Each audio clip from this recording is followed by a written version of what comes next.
తీర్పు ఇంకా కోర్టులో 4 వారాల వాయిదా వేసింది. అప్పుడే ప్రభుత్వము మరొక జీవోను జారీ చేసి ఆ, ఎన్నికలకు పోతుంది. స్థానిక సంస్థల ఎన్నికలకు, గ్రామ పంచాయతీ ఎన్నికలకు. అంటే ఈ విషయం పైన మీ అభిప్రాయం ఏంటి? అదే ఇది కావాలని చేస్తున్నది అనేది ప్రజల్లోకి వెళ్ళిపోయింది, ముఖ్యంగా బీసీలోకి వెళ్ళిపోయింది. ఇది అసలు 2 సంవత్సరాల నుంచి ఆగి 3,000 కోట్ల కోసం ఎలక్షన్ పెడుతున్నామని ఇటు బీజేపీ పార్టీ కిషన్ రెడ్డి గారు, ఇటు కాంగ్రెస్ పార్టీ నాయకులు మాట్లాడటం అనేది ప్రజలు గమనించారు. చాలా హాస్యాస్పదంగా ఉంది. అసలు బీసీలకు ప్రతి సంవత్సరం 20,000 కోట్లు కేటాయిస్తామని చెప్పి కామ్రేడ్ డిక్లరేషన్ జరిగింది.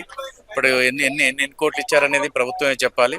సో ఇవేంటంటే బీసీల యొక్క ఐక్యతను దెబ్బతీయడం కోసం, బీసీల యొక్క బలాన్ని తగ్గించడం కోసము.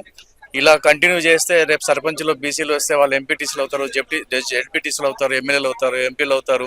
సో వాళ్ళ భాగస్వామ్యం పెరుగుతుంది రాజ్యాధికారంలో అని చెప్పి వాళ్ళు అనగదొక్కే ప్రయత్నంలో భాగంగా చేసిన ప్రయత్నమే తప్ప వేరే ప్రయత్నం కాదు. ఇది కోర్టు నుంచి ఎటువంటి తీర్పు వస్తుందని మీరు అనుకుంటున్నారు?